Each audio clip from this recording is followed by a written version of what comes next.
शारदां भोजवदना वदनाम्बुजे सर्वदा सर्वदास्माकं सन्निधिं क्रिया।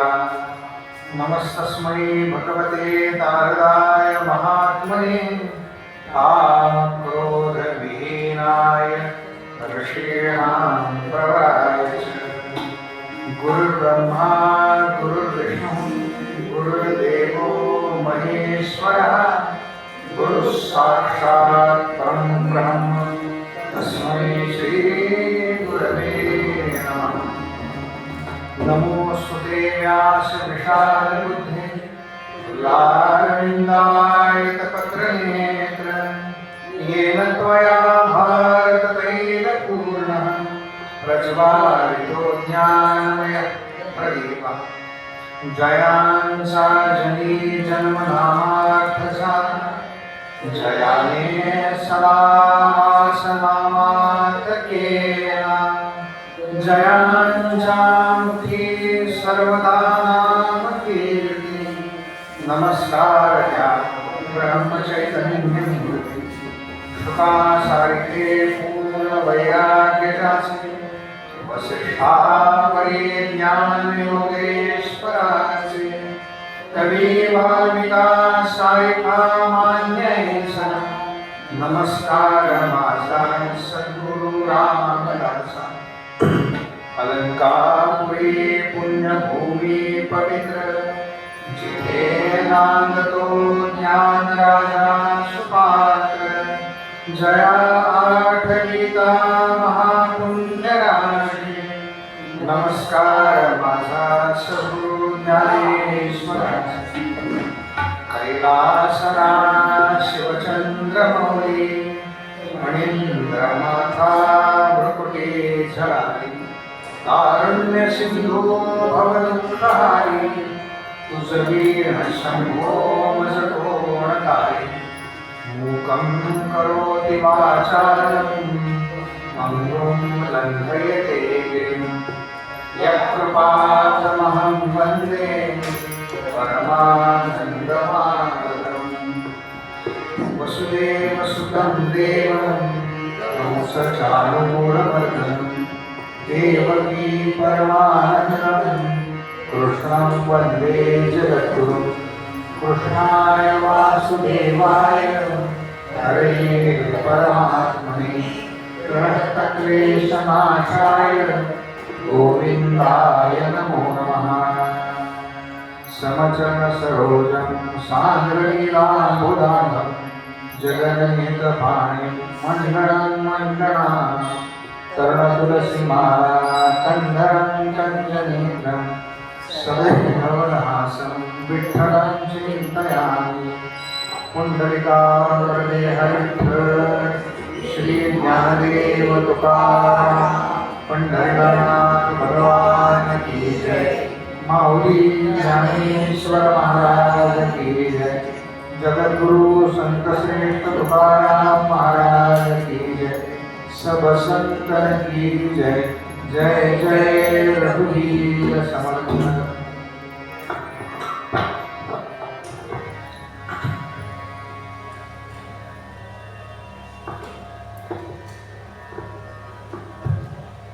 हरिपाठ चिंतन असा या महिन्यातला आपला विषय त्याच्याकरता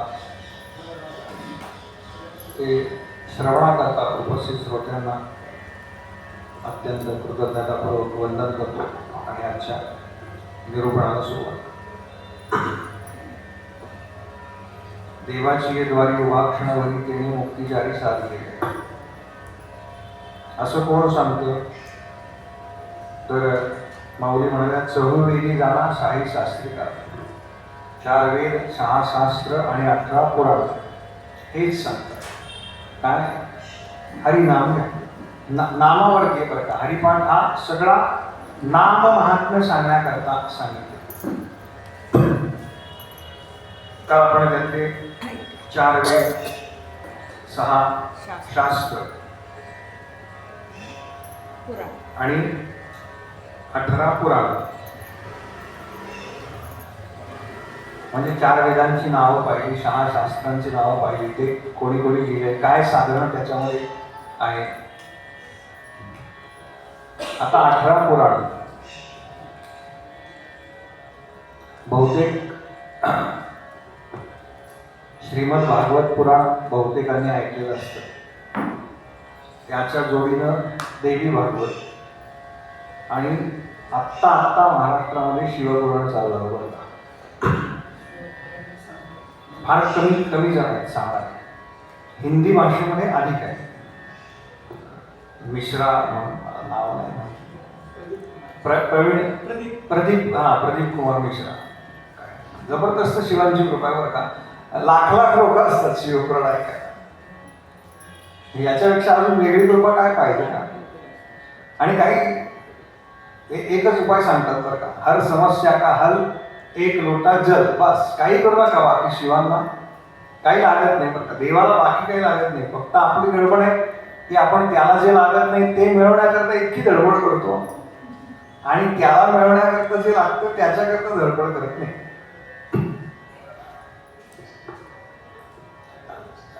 ही 3 पुराण होतात. हरिवंश पुराण मी या अधिक महिन्याच्या काळात, आता जो अधिक महिना झाला तर हरिवंश विष्णू पुराण, हरिवंश पुराण विष्णू पुराण. ते विष्णू पुराण पण एक दिवस मला श्रवणाची संधी मिळाली. कारण सगळं कथा सप्ताह अय्यर बुवांचं इथे होतं, त्याला मी गेलो होतो. त्यामुळे ते एक आता ऐकलं की असं वाटतं की आता त्याचा पण अभ्यास केला पाहिजे. हा एक फार अवघड असतो. म्हणून तर याला भवसागर म्हणतात ना. भव म्हणजे हवं, हे हवं ते हवं ते हवं, म्हणून हा भवसागर. काय नारदांची जशी इच्छा असेल तसं ते करून घेतो अभ्यास. आता हे हरिपाठावर बोलणारे हे सांगून 2 वर्ष झाले. म्हणजे 2 वर्ष मला सारखे आठवणच होते. पुढच्या अधिक महिन्यामध्ये बघू. फार जवळचा कालावधी सांगायचा नाही. म्हणजे मग आपण तब्येतीमध्ये अभ्यास करतो ना. फार लवकर सांगितलं की मग फार गडबड होते अभ्यासाला. तसं नाही, पण वेळ घेऊन अभ्यास करा. अभ्यासोनी प्रगट आले समर्थ ना. तयारी भरपूर करा आणि सांगण्याकरता करू नका. दुर्दैव हे आमचं. आम्हाला कोणाला तरी सांगायला म्हणून आम्ही तयारी करतो. तसं नाही, तयारी स्वतःची स्वतः. मला म्हणजे वैयक्तिक मला असं येऊ नका कोणालाही. ते पहिलं कळलं पाहिजे ना काय आहे. सांगणं सोपं आहे पण कळणं अवघड आहे. त्याच्याकरता जी व्यवस्था लागते ना ती त्यांनी निर्माण करावी लागते. 18 पुराणांचा एक श्लोक आहे आपल्याकडे. 18 पुराण लक्षात कशी ठेवायची नाही काय. एक नावं जर बघत गेलो. पूर्वी मी तो लिहून ठेवत असेल पण त्याच्या पहिल्या दिवशी पुराण आता तो पाठ झाला माझा. मद्वय भद्वय ब्रत्रयम व चतुष्टयम अनापलिंग पुष्कानी 18 पुराणांनी प्रचक्षते. 18 पुराणांची नाव. प्रत्येक पुराणाचा आद्याक्षर घेतलं आणि त्यातून एक सूत्र श्लोक तयार केला. अशी 18 पुराण. पण ज्यांनी श्रीमद भागवत सोडून एखादं पुराण ऐकलं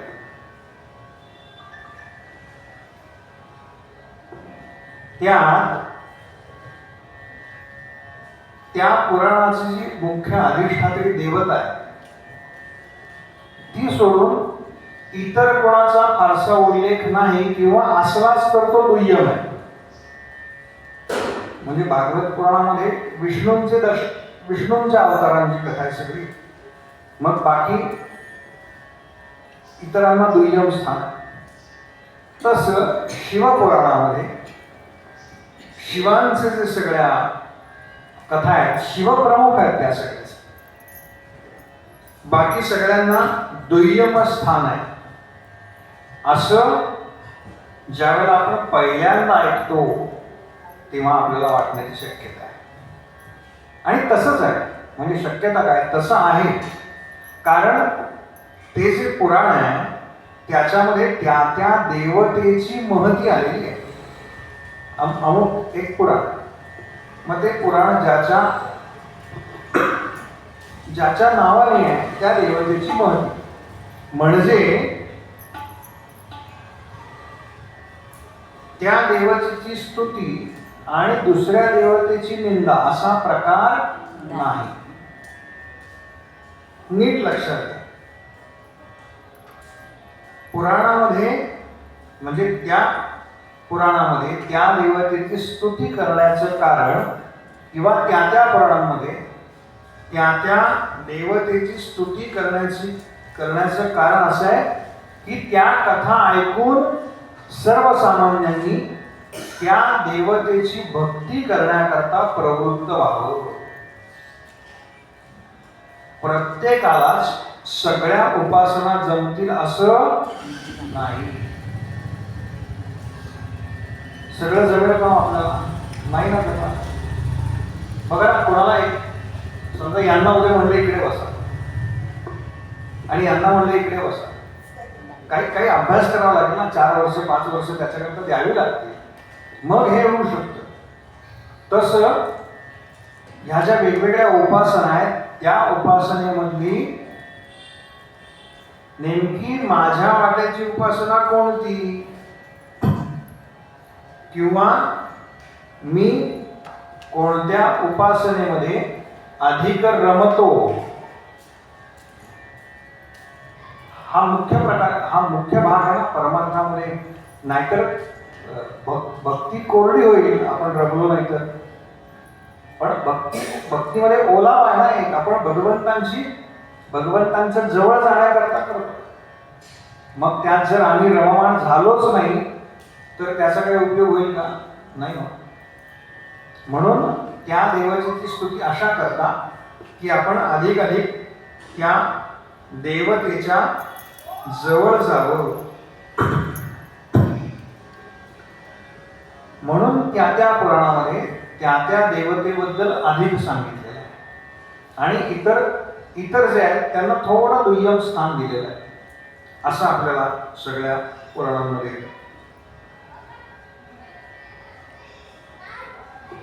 स्कंद पुराणामध्ये एक श्लोक येतो,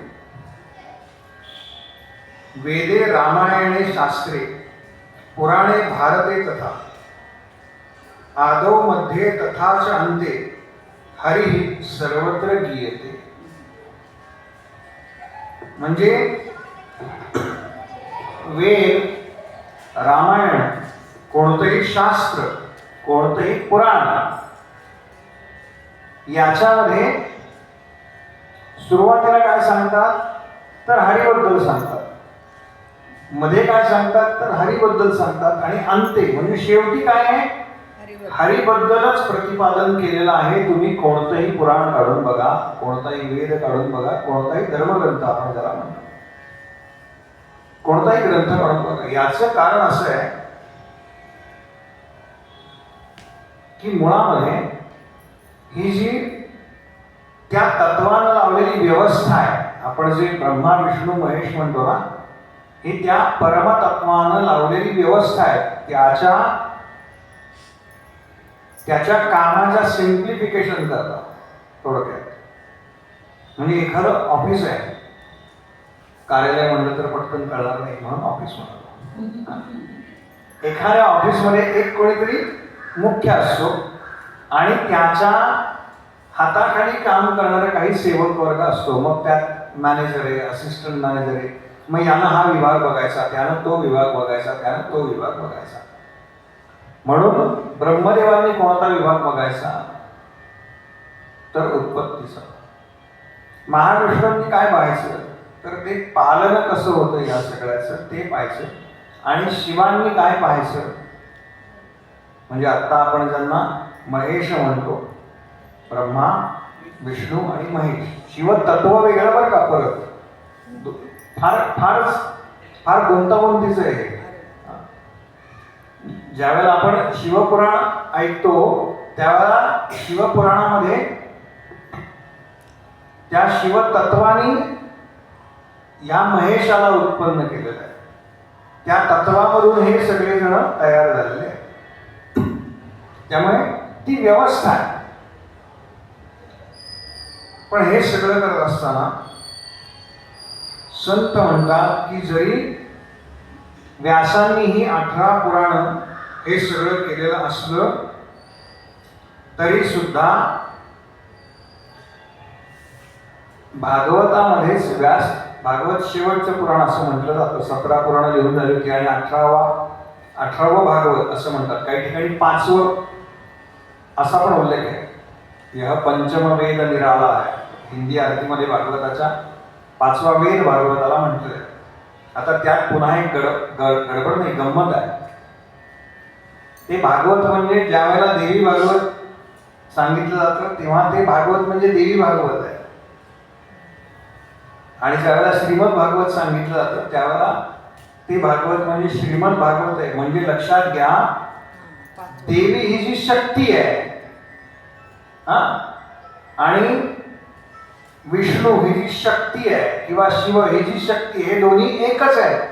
शिव आणि शक्ती वेगळे नाही, विष्णू आणि लक्ष्मी वेगळे नाहीत. याचं कारण आपण कोणतंही कार्य शक्तीशिवाय करू शकत नाही. म्हणून शिव आणि शक्ती एकच आहे. त्याचप्रमाणे हरी आणि हर हे सुद्धा एकच आहे. त्यांच्यामध्ये भेद नाही. नाम संकीर्तनम यस्य सर्व पाप प्रणाशनम प्रणामो दुःख शमनम नमामि हरिम परम असा भागवतामध्ये श्लोक होतो. म्हणजे काय तर ज्यांचं नामसंकीर्तन केलं असता किंवा नामसंकीर्तन फार फार अवघड विषय बरं का. नाम घेण्याकरता बहुत सुकृताची जोडी म्हणून मी विठ्ठल काल पाहिलं आपण, परवा पहिल्या दिवशी पाहिलं. नाम मुखात घेण्याकरता काय पुण्य खर्च होतं आधी असेल तर, नाहीतर नाम घे नाही. मग नाम नाही आलं तर काय, फक्त भगवंतांना प्रणाम केला, नमस्कार जरी केला तरी आपल्या पापांचा आणि दुःखांचा नाश होतो असं भागवतामध्ये व्यास लिहितात.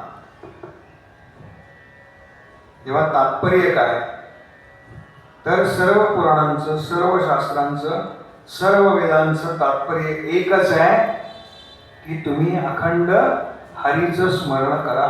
म्हणून माऊली म्हणाल्या चहुवेदी जाण शाही शास्त्री कारण 18 पुराणे हरीसी आले. बस हरीशिवाय ह्या सृष्टीमध्ये दुसरं काही नाही. आणि दुसऱ्या चरणामध्ये ते म्हणतात की मंथोनी नवनीता तैसे घे अनंता माया अव्यर्थ कथा सांगी मार्ग.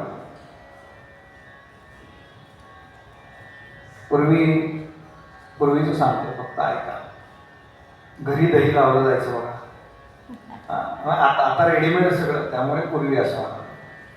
मग ते घुसळायचं आणि त्याच्यातनं ते सगळं सार वरती येतं बरं का. असार खाली राहतं, सार वर येतं. ते सार म्हणजे काय, लोणी, नवनीत.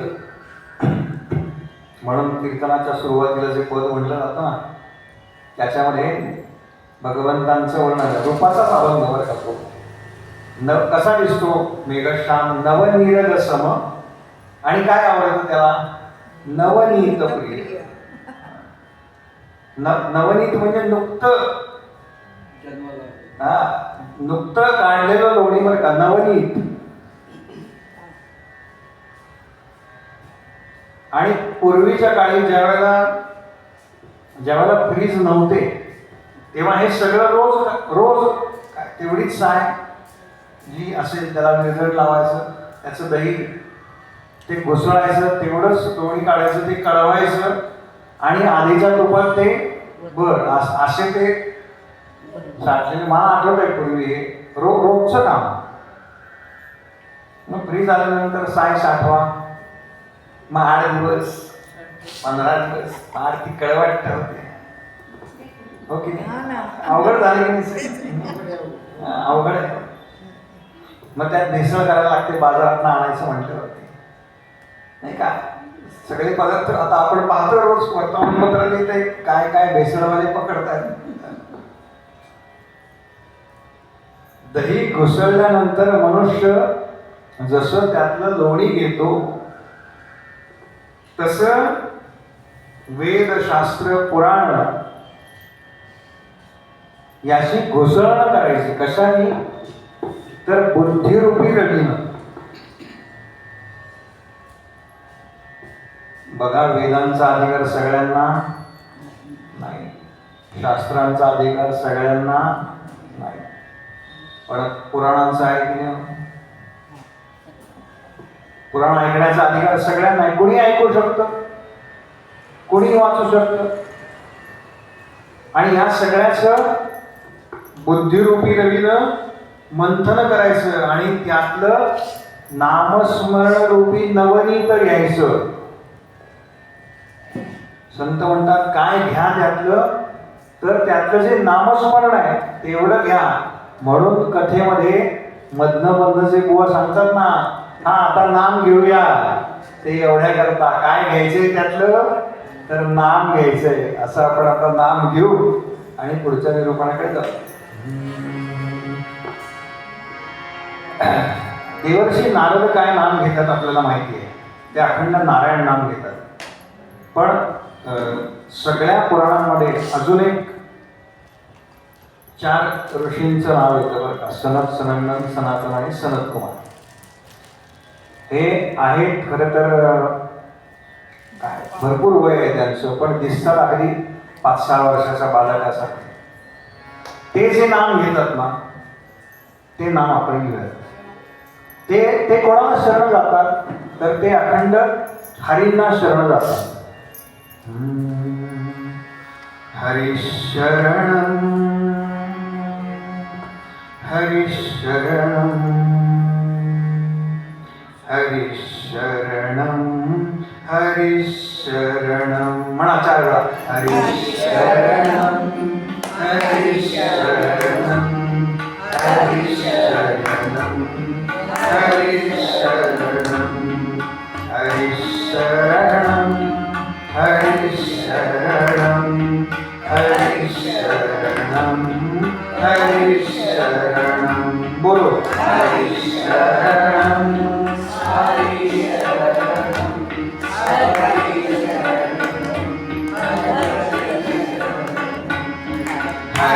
हरिशरणं हरिशरणं हरिशरणं हरिशरणं.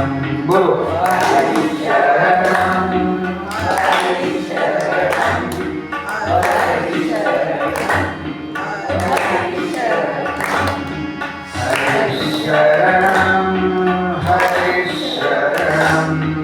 हरिशरणं हरिशरणं हरिशरणं.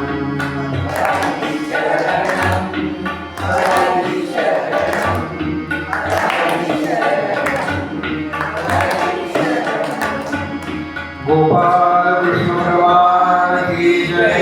गोपाल कृष्ण भगवान की जय. गोपाल कृष्ण भगवान की जय. हरीला शरण जा. संस्कृत आहे हरिशरण. नेहमीच नाव असलं की कसं आपण व्यवस्थित देतो जरा. मग पहिल्या 1-2 वेळा पुढे मागे झालं, नंतर जमलं सगळ्यांना. हे जमणं हे केव्हा जमतं? जेव्हा आपण यात रमतो तेव्हा जमतं.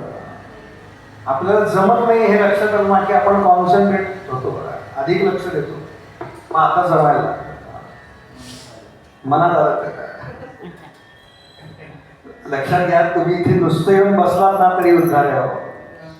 कारण कान असेल ना, कान बंद करून घेऊ शकत नाही तुम्ही. डोळे बंद करून घेऊ शकतात. मला बऱ्याच वेळा वाटतं की झोपतात का काय, पण नाही, तसं नसतं. वा वा वा, छान छान छान. अजून दात देत असत ते बरं का. लक्षात घ्या, कानांना ती सोयच नाही आहे. म्हणून तर पहिली वक्ती श्रवण आहे. अहो मातेच्या उदरामध्ये असल्यापासून आपल्याला ऐकू येतं, गर्भामध्ये असल्यापासून. तिथे अभिमन्यूनं, आपण ती कथा माहिती आहे, कुठे ऐकलं ते चक्रव्यूह, आत आत आत आत जाण्याची कथा मातेच्या उदरामध्ये. कान आहे असेल ना, तुम्ही काही बंद करून घेऊ शकत नाही.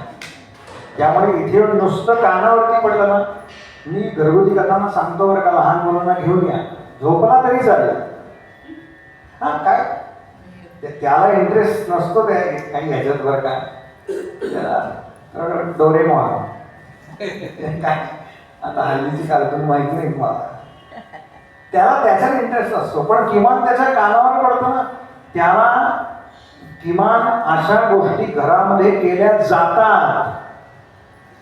लक्षात घ्या, संतांनी हे टिकवलंय बरं का आपल्याकडे. संतांनी किती कष्ट केले तेव्हा हे सगळं टिकलंय. आपण त्यांच्यापेक्षा कितीतरी सुखात आहोत. मग आपली तर ही नैतिक जबाबदारी आहे, हे टिकलं पाहिजे. हे कोण टिकवणार? दुसरं पुढे नाही, आपण टिकवणार.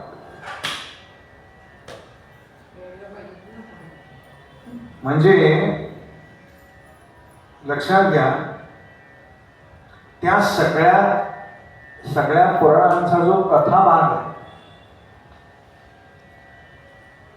संत म्हणतात त्यातल्या कथाभागाचा स्वीकार करू नका.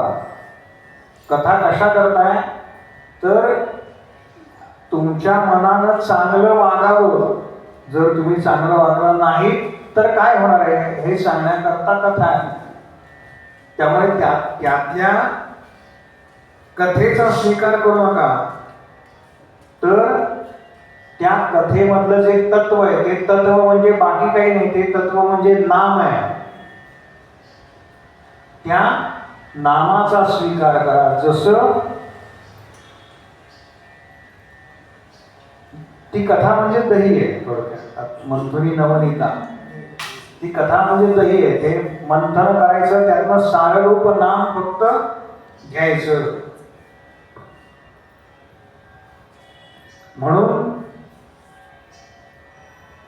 म्हणून माऊली म्हणतात की हे कशानं होतं तर हे सत्संगानं होतं. सत्संगानं बुद्धी शुद्ध होते. सत्संगानं होतं काय? सत्संगानं सगळ्यात पहिली गोष्ट होते ते म्हणजे आपली चित्तशुद्धी होते. बरं का, सद्गुरु सहवासानं होतं काय तर आपली चित्तशुद्धी होते.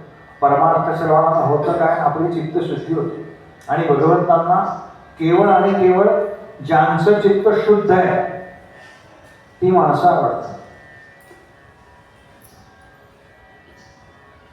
म्हणून माऊलींनी इथे जाणीवपूर्वक मंथुनी नवनीता तैसे घे अनंता असा शब्द वापरला. का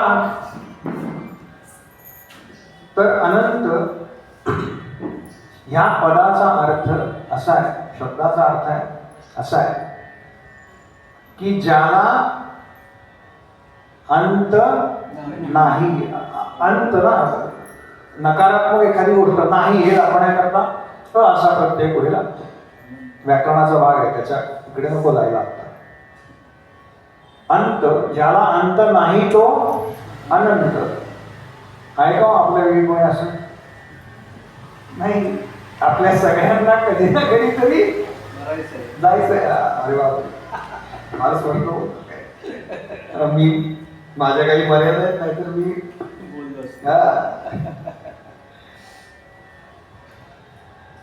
आपल्या सगळ्यांचा कधी ना कधीतरी नाश होणार आहे. नीट आहे बरोबर? काय कोणाची माती होते, कोणाची राख होते, एवढाच काय तो फरक. ज्या देहाला आम्ही इतकं चांगलं सांभाळतो त्याची जर माती होणार आहे किंवा राख होणार आहे तर मग सांभाळायचं कशा? तर ते सांभाळायचं याच्या करता, कारण याच देहामध्ये अशी व्यवस्था आहे ज्या देहामध्ये आपण भगवंतांची प्राप्ती करून घेऊ शकतो किंवा मुक्ती मिळवू शकतो. अन्य योनींमध्ये ही व्यवस्था, समजा एखाद्या झाडाला वाटलं, शक्य आहे का? नाही शक्य. आता ते काय संगीत ऐकतात वगैरे, विज्ञानानं काय ते अधिक चांगली वाटतात. म्हणजे झाडं जर चांगली होत असतील चांगल्या संगीताने, तर आपण चांगलं ऐकल्यावर तर निश्चित फरक पडेल ना आपल्याला.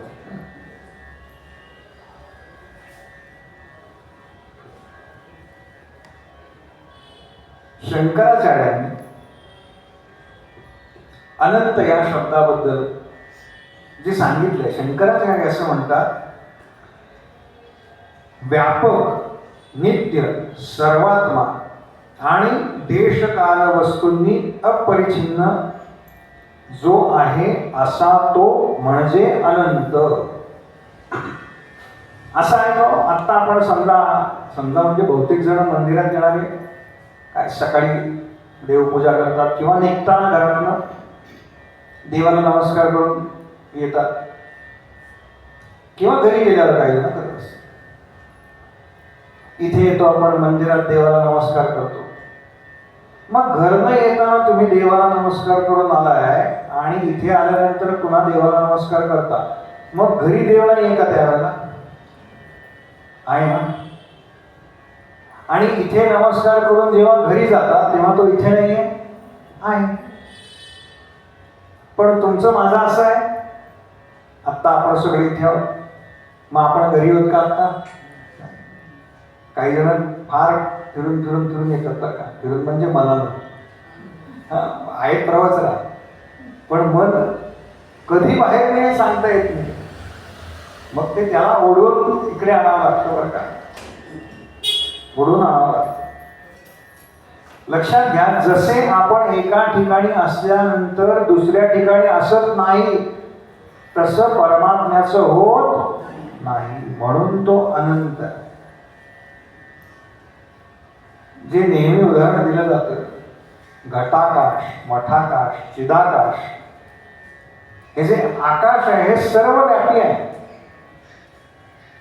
आपण सांगू शकतो का, जरी आपण अगदी काय केरळला गेलो आणि तो सूर्यास्त पाहिला, कन्याकुमारीला अगदी विवेकानंद रॉकवर वरून तिथे थांबता येत नाही, आधीच 5 वाजताच बंद होतो तो. पण समजा काय जे शेवटचं शहर आहे तिथे अगदी समुद्र किनाऱ्यावर वरून सूर्यास्त पाहिला, तरी आपण खात्रीने सांगू शकतो की जिथे आता सूर्य बुडाला आहे तिथे आकाश संपतं नाही ना. कारण आकाशाला अमर्यादपणा हा आकाशाचा गुण आहे एक. लिमिट नाही बरं का, लिमिटलेस म्हणून म्हणतात ना, स्काय इज द लिमिट. इंग्रजीमध्ये ह्या कॉर्पोरेटमध्ये एक शब्द आहे हा, स्काय इज द लिमिट. तुम्ही किती काम करताय त्याच्यावरती प्रगती अवलंबून आहे. तसा परमात्मा कसा आहे, परमात्मा अनंत आहे. अनंत म्हणजे ज्याला अंत नाही असा तो. मग ज्याला अंत नाही त्याला आधी सुद्धा नाही का. शेवटचं टोक कधी आपल्याला मिळतं, जेव्हा पहिलं मिळतं तेव्हा. आणि ही जर 2 टोकं आपल्याला मिळाली तर त्यातून आपण मध्य साधू शकतो.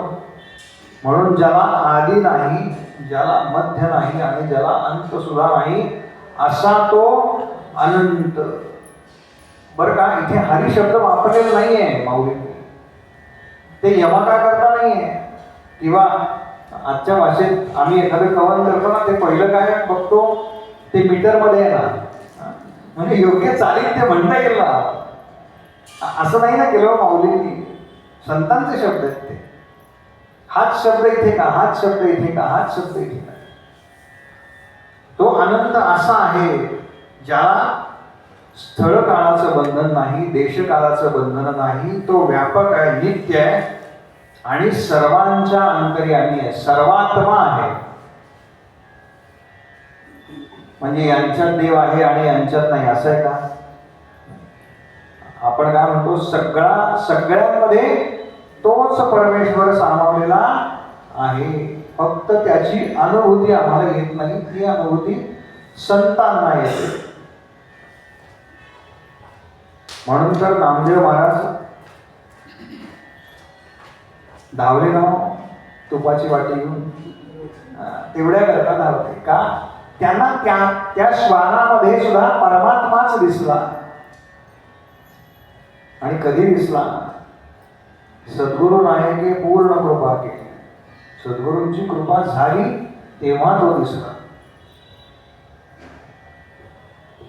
म्हणजे हरी हा सर्व व्यापक आहे आणि सर्व व्यापकता हा याचा उल्लेख वेदांतामध्ये आलेला आहे.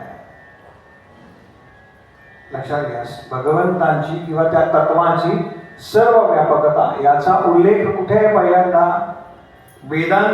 वेदांतामध्ये आहे.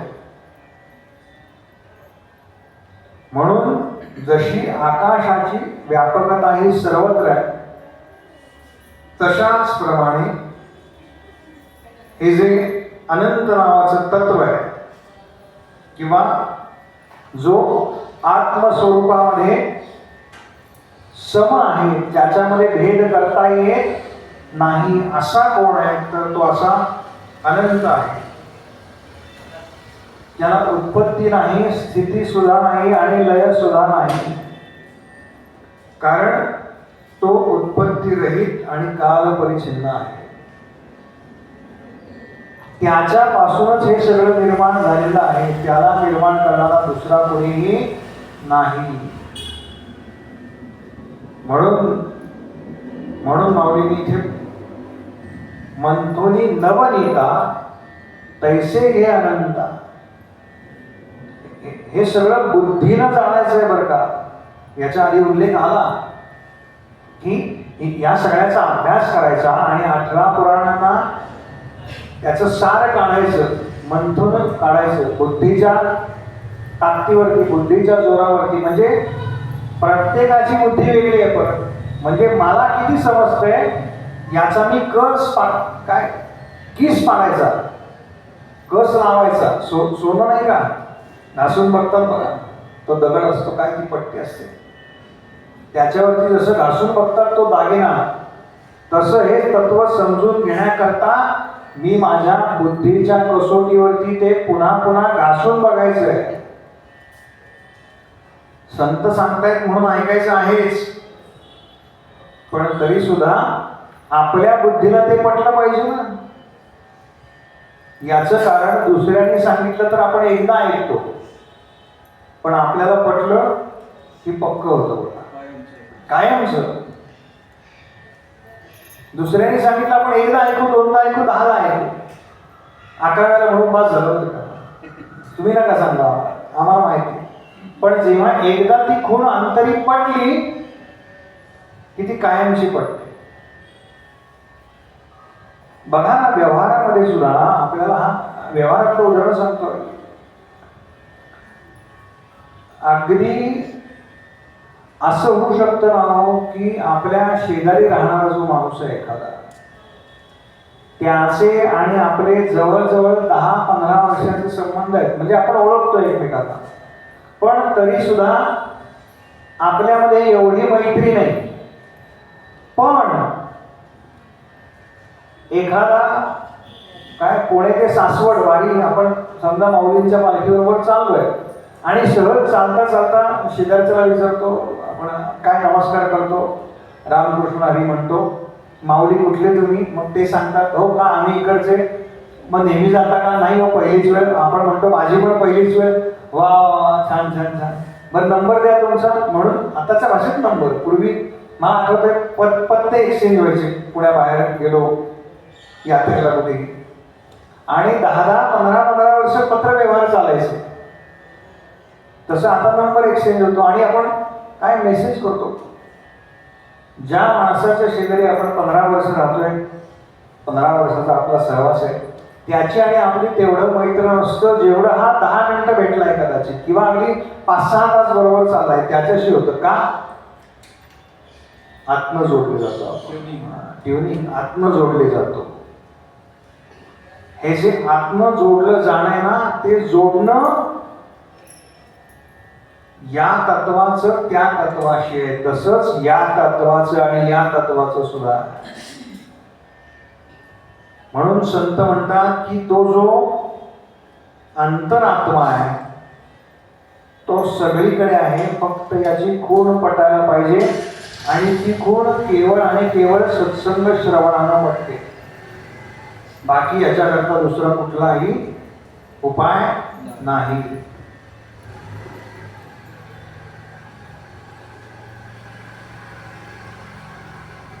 आणि आपल्या सगळ्यांना माहिती, जे जे उपजे ते ते नाशी. इथे अनंत पद एवढं सोडवलंय बरं का. जे जे उपजे ते ते नाशे. ज्ञानेश्वरीची सोडली. नाशिने ते पुनरपी दिसे, हे घटिका यंत्र जैसे परिभ्रमी. जे निर्माण झालंय त्याचा कधीतरी नाश होणारच. पण हे जर अनंत आहे, याला उत्पत्ती नाही, याला नाश नाही, याला आदी नाही, तर उत्पत्ती नाही, आदी नाही, म्हणून अंत नाही, म्हणून सुद्धा त्याला एक संबोधन आहे अनंता. मला श्राद्ध कर्म वगैरे करतात ना, तेव्हा एक आठवतं बरं का, काय 2-3 पिढ्यांची नावं लागतात ना. नाही आठवलं तर काय सांग, अनंत सांग. सांग अनंत. मला हे आठवतंय कुठेतरी लहान असताना. समजा नाही, हा गोत्र वगैरे तर करत आता तर लहानच राहील. हा 10-12 वेळा लागतो.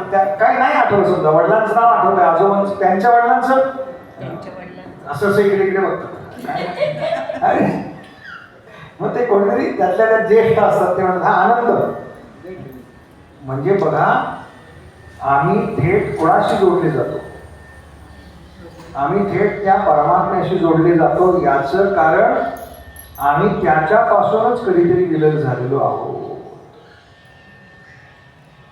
सगळ्यांचं मूळ कारण, सगळ्यांचं आदी कारण तो परमात्माच आहे.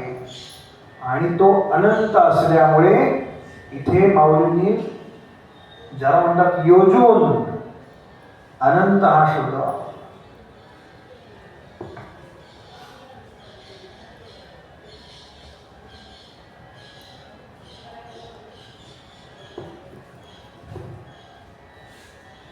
अजून एक आनंद या शब्दाबद्दल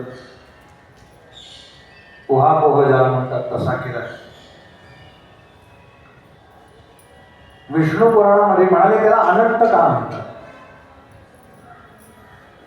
तर गंधर्व, अप्सरा, सिद्ध, चारण, किन्नर इत्यादींना त्यांच्या गुणांचा अंत लागत नाही, म्हणून त्याला अनंत असं म्हणतात. नाही का? असं आहे का? नाही. असं आहे का? नाही. असं आहे का? नाही. असं आहे का? नाही. हे जे नाही आहे ना, म्हणजे अंत सापडतोय का हो? नाही, म्हणून अनंत.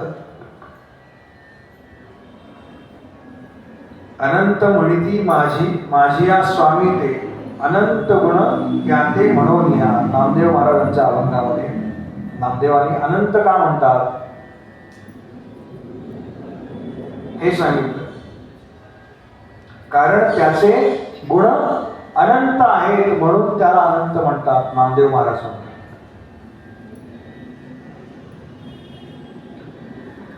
आणि तिसऱ्या चरणामध्ये माऊली म्हणतात की एक हरी आत्मा जीव शिव समा वाया तो दुर्गमा न घाली मन.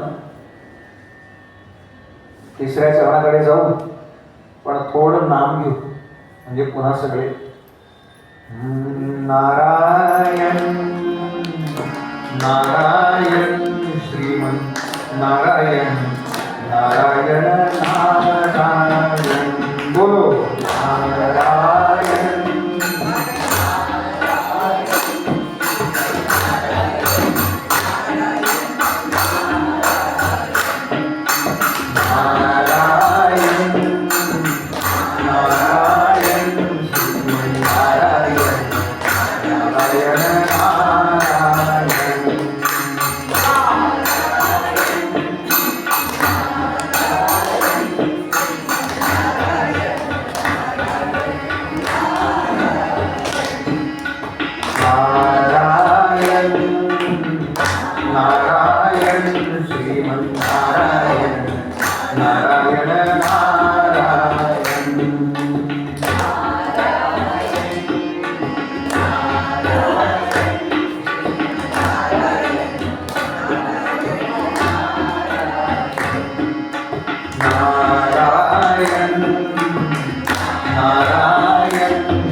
नारायण नारायण नारायण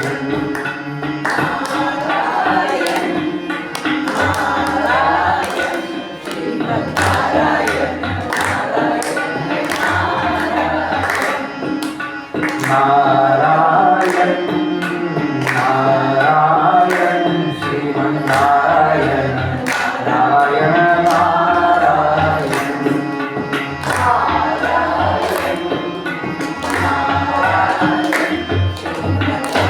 नारायण नारायण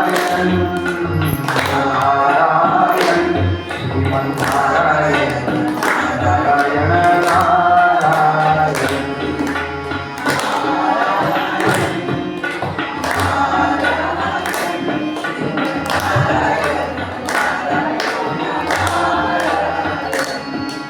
गोपाल कृष्ण भगवान की जय गोपाल कृष्ण भगवान की जय गोपाल कृष्ण भगवान की जय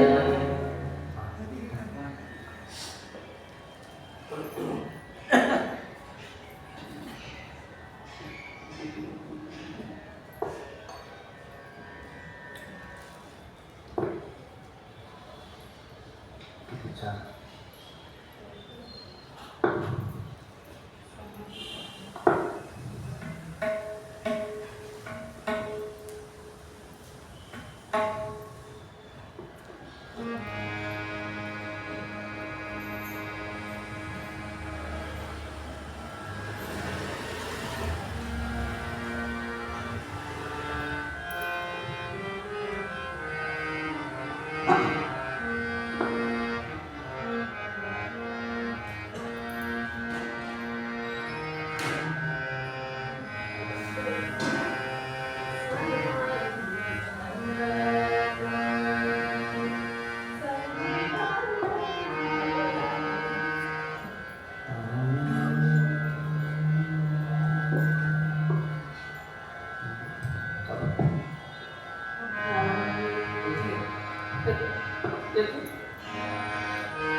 समाधी साधन संजीवना समाधी साधन संजीवना शांती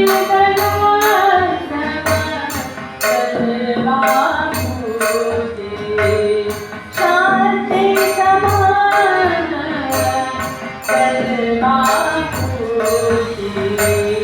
समाधि साधन संजीवन नाम समाधि साधन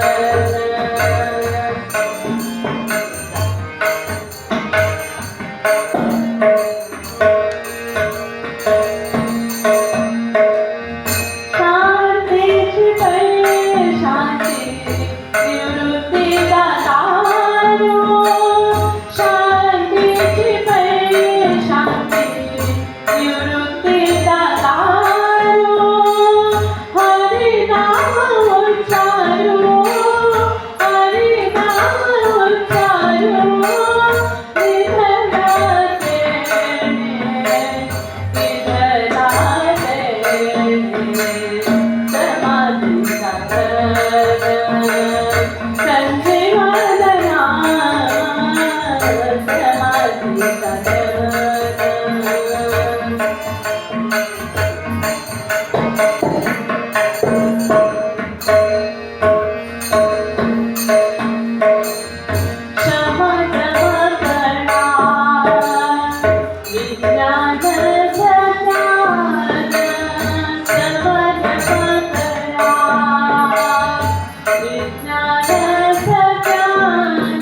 गोपाल कृष्ण भगवान की जय, गोपाल कृष्ण भगवान की जय, गोपाल कृष्ण भगवान की जय.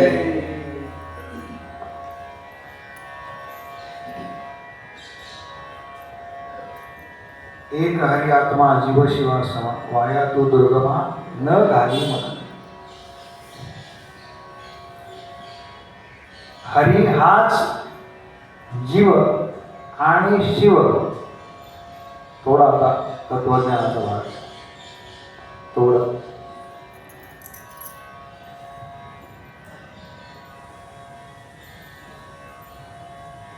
हरी हाच जीव आणि शिव यांच्यामध्ये समत्व साधणारा आत्मा आहे.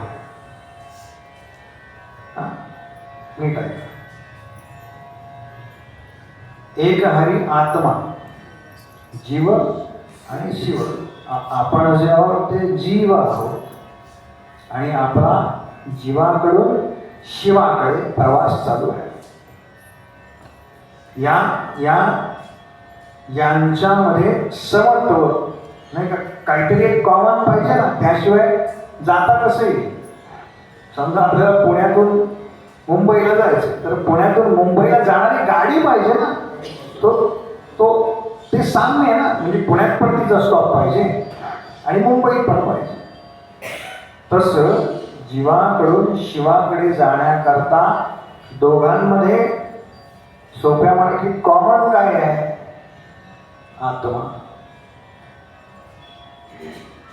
म्हणून तू त्याच्यावरती मन ठेव.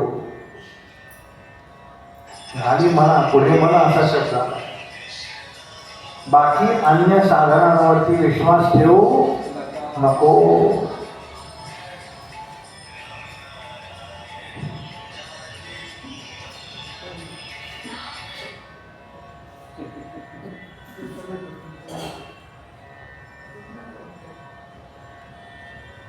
त्या व्यतिरिक्त इतर असं सगळ्यांना जरा वेगळं काय. राम नारायण जानकी वल्लभ अच्युतम केशवम. बघा रिंगटोन सुद्धा भगवंतांच्या नावाची असावी बरं का. म्हणून मी फोन वापरायचो ना, तो सुद्धा पूर्वी श्यामसंग वापरायचो. श्यामसंग. आपण संघ कोणाचा करावा? श्याम संघ करावा. असं जीवाकडून शिवाकडे होणारा जो प्रवास आहे त्याच्यामधले कॉमन काय दोन्हीमध्ये? तर आत्मतत्व जे आहे ना ते दोन्हीकडे आहे. त्याच्या साह्यानं आमचा प्रवास होणार आहे. तेव्हा इतर कोणत्याही साधनांकडे तू वळू नकोस. केवळ तुझं मन वाया तू दुर्गमा न घाली म्हण. इतर अन्य कोणत्याही साधनांवरती कष्ट करायला जाऊ नकोस. आत्मा वा इदमेक एवाग्र आसी अशी श्रुती आहे बरं. म्हणजे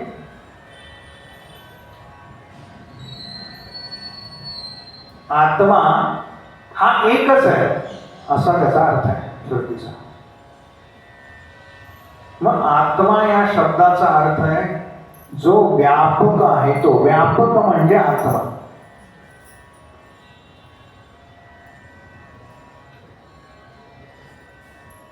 आणि ज्या वस्तू व्यापक असतात त्या अनेक नसतात.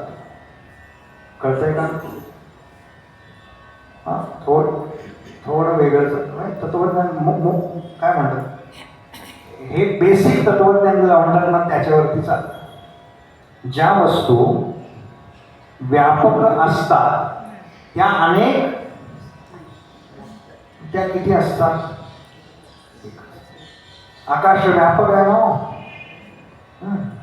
आपण असं म्हणतो का भारतातलं आकाश वेगळं, कॅनडातलं वेगळं, अफगाणिस्तानमधलं वेगळं. आकाश सगळीकडे सारखाच आहे.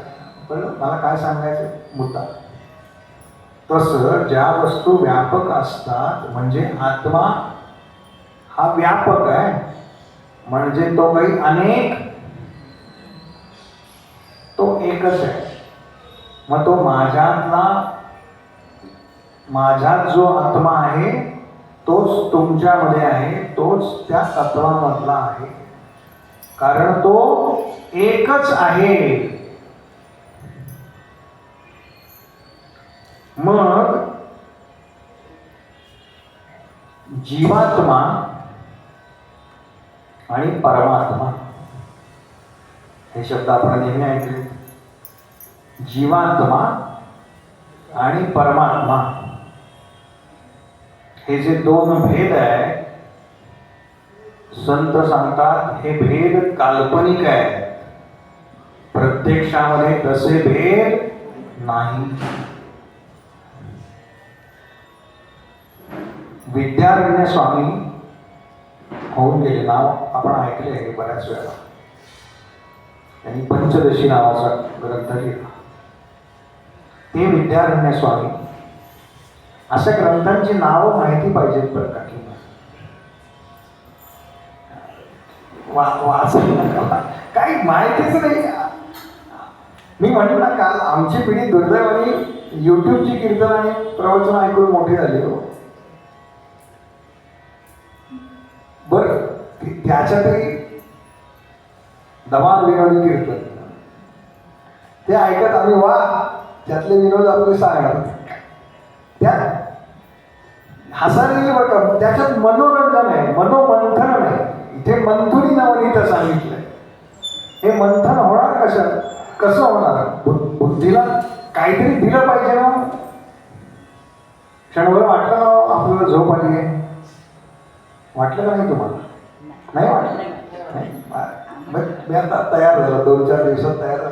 ज्याला असं वाटलं ना की आपण फार जड झालंय, जरा डोळे की पक्का लक्षात ठेवायचं, करेक्ट तत्वज्ञान झालंय.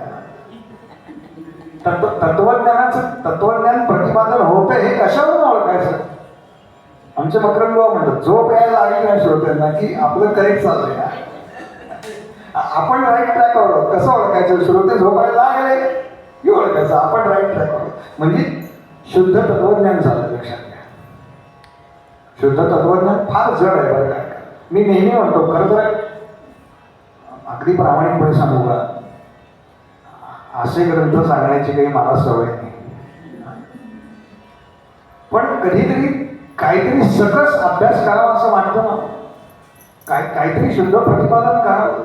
कथा खूप आहेत, कथा सांगण्यासारख्या खूप आहेत बरं काय, पण कथांमागचं तत्वज्ञान अभ्यासायचं असेल ना, म्हणजे वेद कळून घ्यायचे असतील तर वेद कळण्याकरता पुराणांचा अभ्यास आहे, आणि पुराण समजण्याकरता त्याच्यावरती जे सगळं इतर साहित्य आहे ना, म्हणून हे हरिपाठ चिंतन आहे बरं का. आम्हाला हरी समजून घ्यायचं आहे नेमका.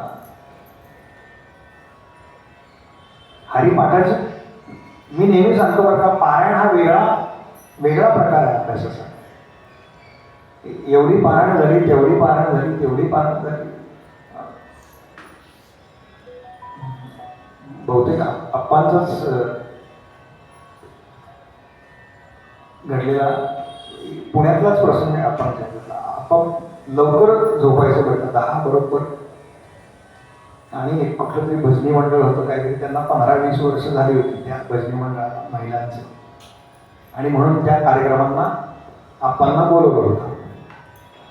आणि आता आप्पा आले मंडळ नाही का, स्पर्धेच्या वेळेला भजनी मंडळांना कसं असतं तुम्हाला माहिती आहे.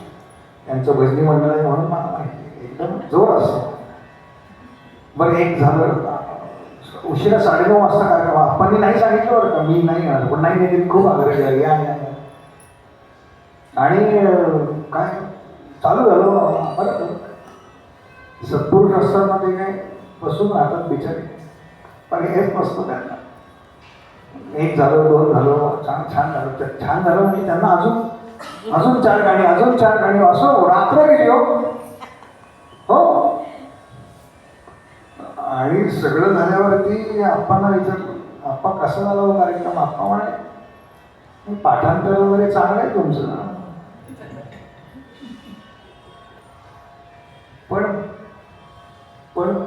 याला भक्तीचा ओलावा पाहिजे. हा, 100 गोष्टी म्हणजे 100 पारायण करून त्यातलं जर नेमकं तत्व काय हेच कळलं नाही. पारायणावरनं उठल्यानंतर कोरीतनं बाहेर आलो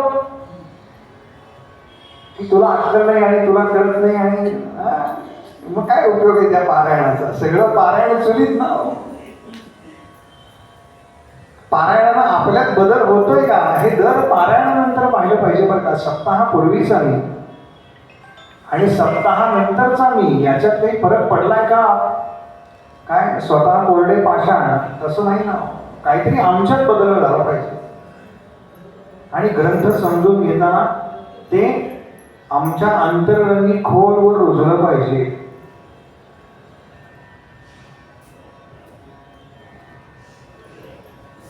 पंचदशी नावाचा ग्रंथ इथून आपली सुरुवात झाली होती. विद्यारण्य नावाचे स्वामी त्यात ते असं लिहितात, चिदानंदमय ब्रह्माच्या प्रतिछायेने युक्त. ऐका, फारच अवघड आहे. चिदानंद ब्रह्माच्या भगवंतांचं जे स्वरूप आहे त्या स्वरूपाच्या छायेने सावली आपली सावली पडते ना, तशी परब्रह्म त्या चिदानंदाची सावली पडली. परब्रह्माची सावली पडू शकते का? देवांची सावली पडत तर परब्रह्माची दुःख पडली. फारच अवघड आहे. तरी सुद्धा ते म्हणतात परब्रह्माच्या चिदानंदमय ब्रह्माच्या प्रतिछायेने युक्त काय आहे तर ते सत्व, रज आणि तम असे जे त्रिकोण आहे ते कशाने युक्त आहे तर चिदानंदमय ब्रह्माच्या प्रतिछायेने युक्त आहे.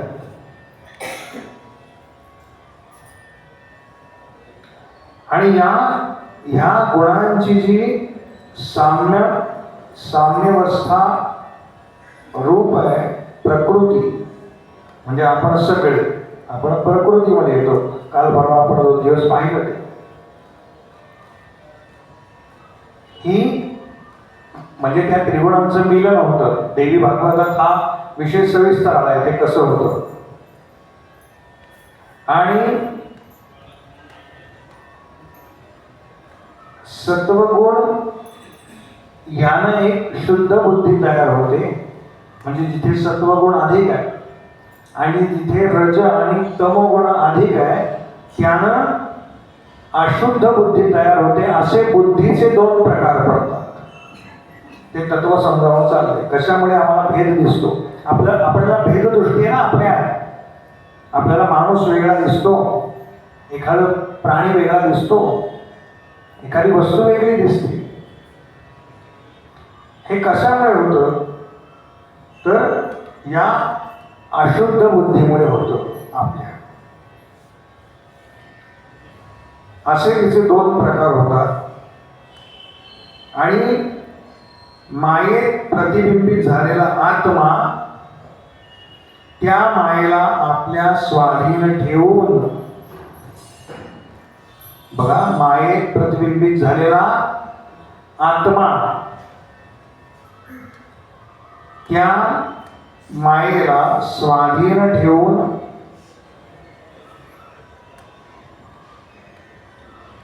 आपल्या अधीन ठेवून झालेला जो चिदात्मा आहे, अजून अवघड चाललंय, त्या चिदात्म्याला जीव असं म्हणतात. आता थोडं सोपं करून सांगतो.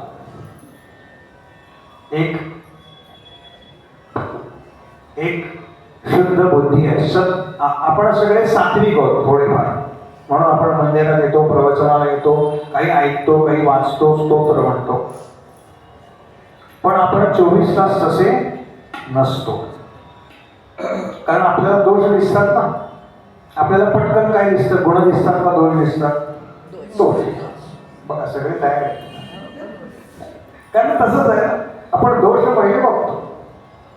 मग हे दोष दिसतात, हे कशामुळे दिसतात? तर जी आपली अशुद्ध बुद्धी आहे त्याच्यामुळे आपल्याला त्यातले दोष दिसतात. आणि हे सगळं आत्मतत्व किंवा आत्मा ज्याला म्हणतात, हे तो त्या मायेच्या अधीन होतो. माया म्हणजे जी नाही ती, या सा माया अशी व्याख्या केली. जी नाही पण जी आहे अशी भासते तिला माया असं म्हटलेलं आहे, नाही का? आपली आपल्या घरच्यांवर किती असते, त्यांची आपल्यावर किती असते. समोर आलो आपण की किती चांगले बोलतो, आणि रात्री जेवणाच्या टेबलावर बोलवलं पण काही आत्मीयता नव्हती बरं का, बोलवायचं म्हणून बोलवलं. पत्रिका देताना काय म्हणाले, तुम्ही दोघं या. बोलवलं असतं माझ्या मुलांना काही फरक पडला असता, आहे की नाही? आहेच आहे सगळ्यांचं. ही जी माया आहे, जी आहे असं वाटतं पण प्रत्यक्षामध्ये ती नसते.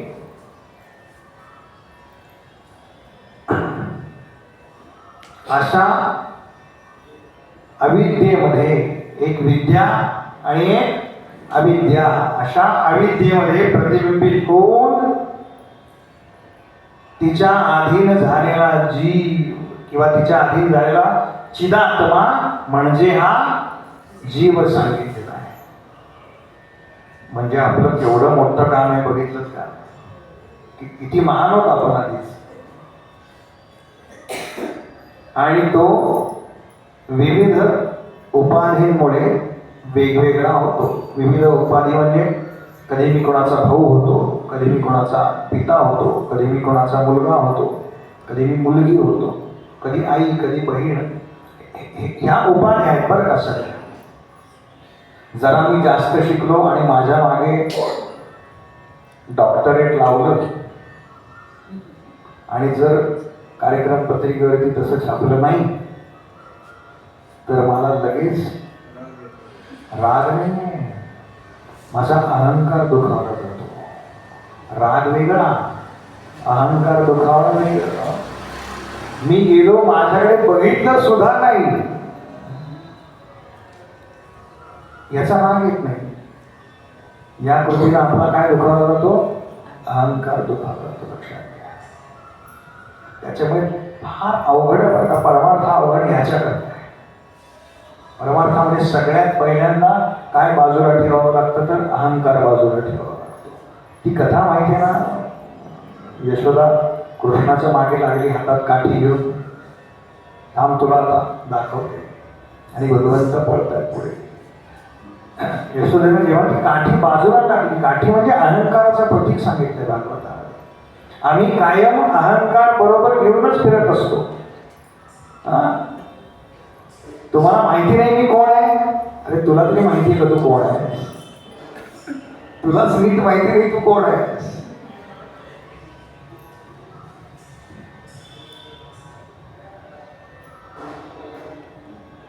एकनाथ महाराज जेव्हा जनार्दन पंतांकडे गेले ना, तेव्हा जनार्दन पंतांनी विचारलं बरं का, तू कोण आहेस? तेव्हा नाथ हात जोडून म्हणतात की मी कोण आहे हे जाणून घ्यायला तुमच्याकडे आलो. मी कोण आहे हेच तर मला जाणून घ्यायचं आहे ना. सद्गुरूंकडनं काय जाणून घ्यायचं? मी कोण आहे हे जाणून घ्यायचं. आणि हे कशानं होतं बरं का, तर ते श्रवणानं होतं. बाकी आता पुस्तकानं फक्त ज्ञान होतं. लक्षात घ्या. आम्ही भरपूर पुस्तकं वाचली ध्यानाची, 100 पुस्तकं वाचली. ध्यान लागलं पाहिजे ना. पुस्तकं वाचून ध्यान लागणार नाही. नामावरती 1000 पुस्तकं वाचली, काही उपयोग नाही. नाम घेतलं पाहिजे. त्याच्याबद्दलची पुस्तकं वाचून काही होणार नाही. ते कृतीमध्ये उतरणं ह्याच्याकरता सद्गुरु कृपा लागते, याच्याकरता ईश्वर कृपा लागते.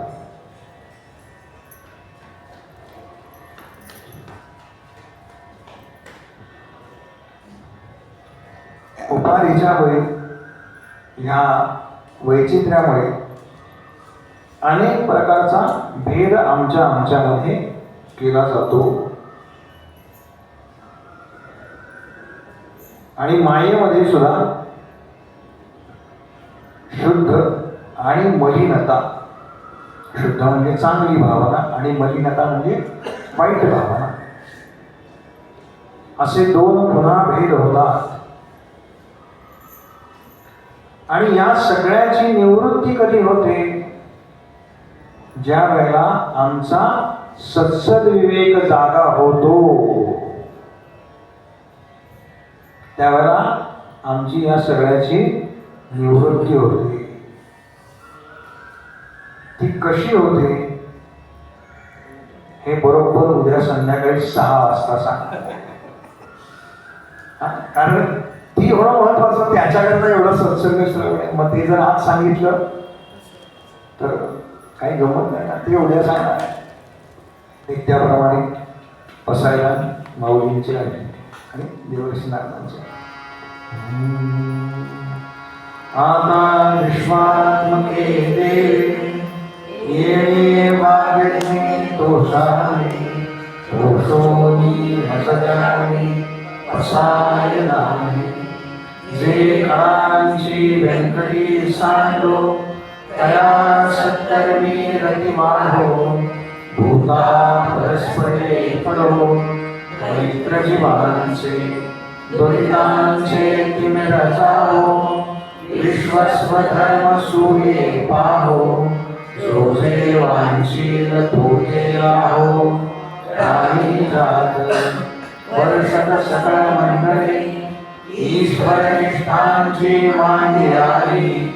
अनवर्त भूमंडळी भेट तू होता. समाकल्पतरूंचे आरव, चेतना चिंतामणीचे गाव. बोलतले जे अर्णव, पीयूषांचे चंद्रनेचे आंछन. मातंगजे आपहीन, ते सर्वाहि सदा सज्जन. सोयरे होतु किंबहुना सर्व सुखी, पूर्ण होई तिही योगी. भजिजो आई गुरुकी अखंडित, आणि ग्रंथोपजीविये विशेषी लोकीये. दृष्टादृष्ट विजयी हो आवेजी, येत म्हणे श्री विश्वेश्वरावो.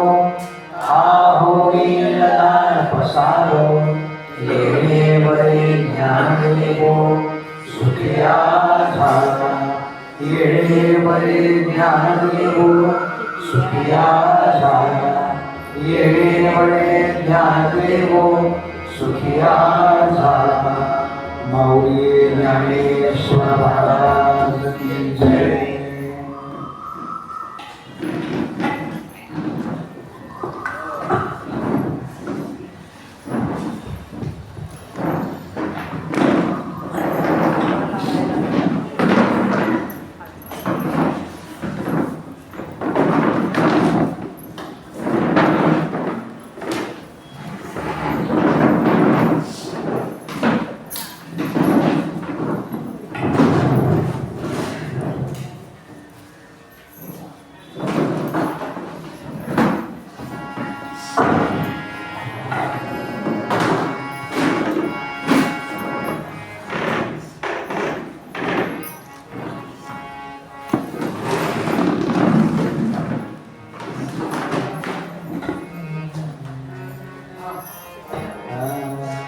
आरती ज्ञानदाता कैवल्य देवता, सेविती साधु संत मधुरेध माझा. आरती ज्ञानदाता रूपले ज्ञान जरी, गणेती कोणी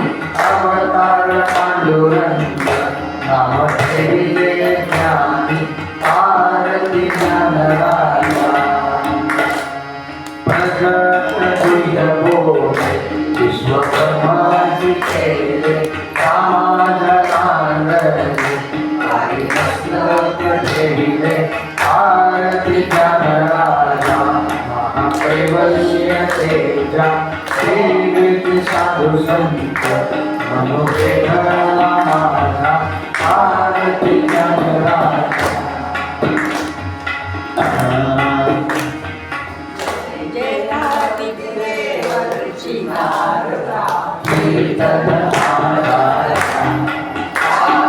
जय जयादिदेव नारदा कीर्तन आचार्य प्रेमाने को मारू आरती प्रेमाने को मारू आरती तुझा मुनि भरला जय जयादिदेव नारदा कीर्तन आचार्य जय जयादिदेव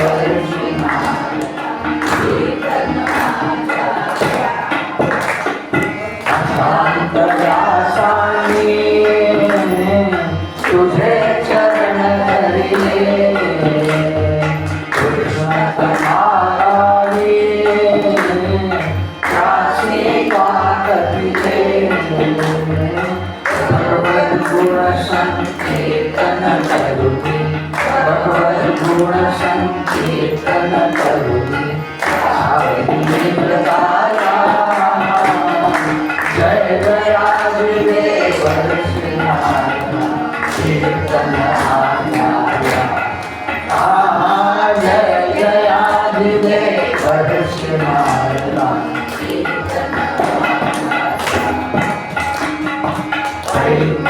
तव वचना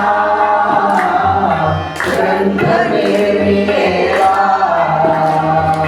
कृष्ण कथा रस तो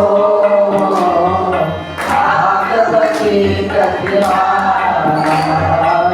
दर्शन देता परमात्म्याने दर्शन देता परमात्म्याने शांतदास करिला जय जयादिदेव नारदा कीर्तन आचार्य जय जयादिदेव नारदा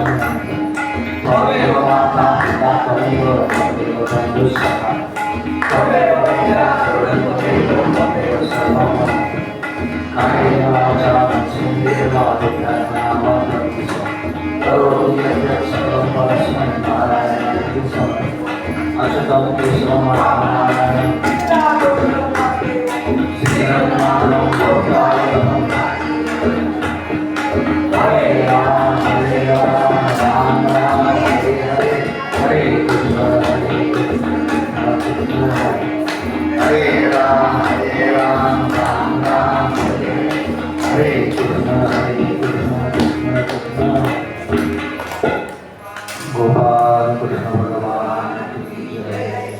उपासने नारद प्रसाद वाले वसंतास सदान वाले सत्कर्म योगे वैराग वाले सर्वामुखी मंगल